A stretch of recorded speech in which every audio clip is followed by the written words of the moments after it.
Hey everybody, Alyssa here. If you found yourself comparing and caught in a cycle of comparison, stay tuned.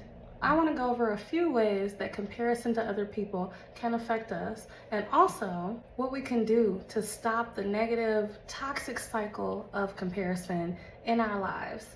So, how does comparing ourselves unfairly, mind you, to others affect us? Well, it starts to diminish our self-esteem.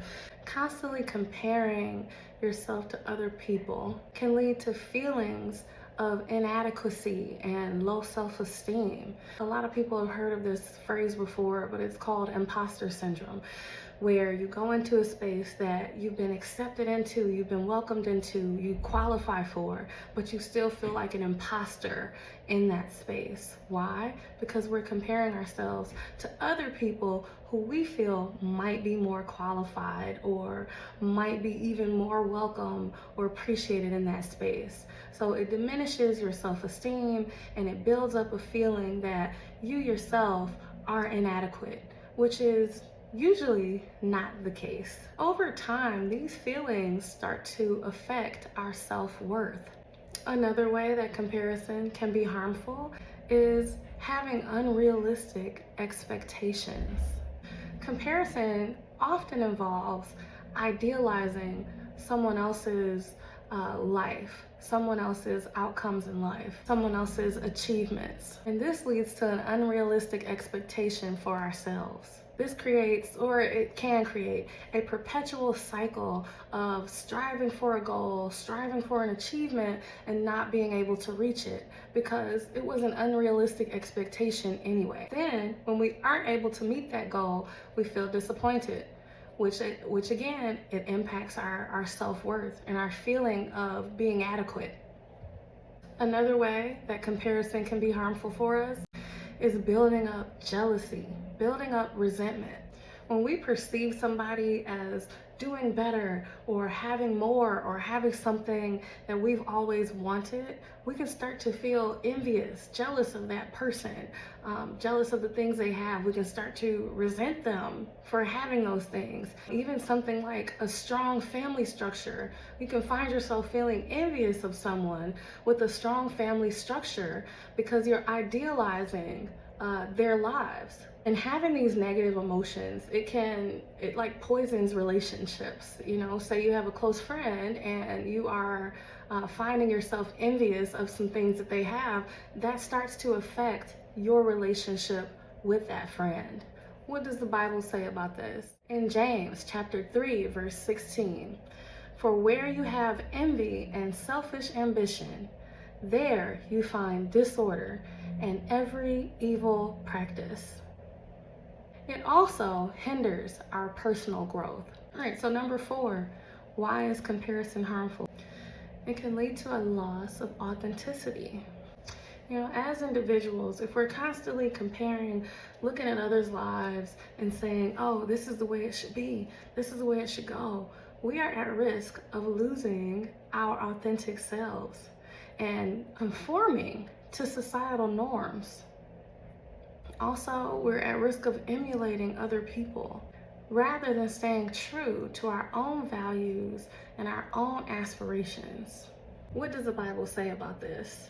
Well, in Galatians chapter 6, verses 4 through 5, it reads, "Each one should test their own actions. Then they can take pride in themselves alone without comparing themselves to someone else. For each one should carry their own load." So number 5 on why comparison is harmful to us. It can impact our mental health extremely negatively. Persistent comparison can contribute to stress, anxiety, depression. Why? It's because we're feeling inadequate. Our self-worth has been beaten down. The things that we do achieve or accomplish, we're worried that, we might not have fully earned it, or we're still not measuring up to people. We're dissatisfied with the things that we do get, the things that we do have, the things that we do accomplish. So even if we get the world, if we're constantly in a state of comparison, then the world doesn't measure up to what we think we should have You know that phrase, the grass is always greener. When you're looking over the fence at another yard, the grass always looks greener. And we have to be intentional and remind ourselves that this is not true. And if we find our minds trying to convince us, maybe by intrusive thoughts or someone else influencing us to think and believe in certain ways, we have to be intentional about not falling into the mindset of comparison and devaluing the things that we have, the things that we have achieved and accomplished. We have to see the things that we have for what they're worth. Even if you have very little, there is still good in it. There's still value in that. So it's important not to compare. We talked over a few scriptures where the Bible encourages us not to compare ourselves, and it tells us a little bit why it can be a dangerous thing. So the Bible talks about the dangers of comparison for very valid reasons. Being in a constant state of comparison leads to envy, pride, and discontentment. All things that are not conducive for us having joy in our hearts and for us feeling content in whatever state we're in, for us being able to appreciate the things that God has blessed us with and have a heart of gratitude. You want to be able to focus on your own lives, your own actions, be content with the things that God has blessed you with. Instead of, envying what someone else has, put the plan in place to achieve or accomplish that for yourself.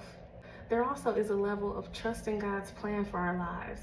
If we don't have something, there may be a reason why that has not come to us yet, or a reason why we have to go through certain steps to achieve or accomplish whatever that thing is. Buying a new home, buying a new vehicle, having a vehicle, traveling to certain places, making a certain amount of income, like whatever it may be. There may be a reason why that's not in your life yet. Trust God's will for your life. Trust God's plan for your life. And, I say take these concerns to God. If there is something that you don't have that you want, take it to God. Talk to God about it. Ask Him to reveal in His Word some guidance for you. Pray. Ask Him to speak to your heart. Communicate with God about the things that you deeply desire, the things that you feel you need. So remember, comparisons can distract us from our individual journeys and the unique purpose that God has for each of us. All right, everybody, thanks for joining me today. In the next video, I will talk about how to stop a pattern, a cycle of comparison. So go ahead and hit that like button. Go ahead and subscribe to this channel, and I will see you very soon.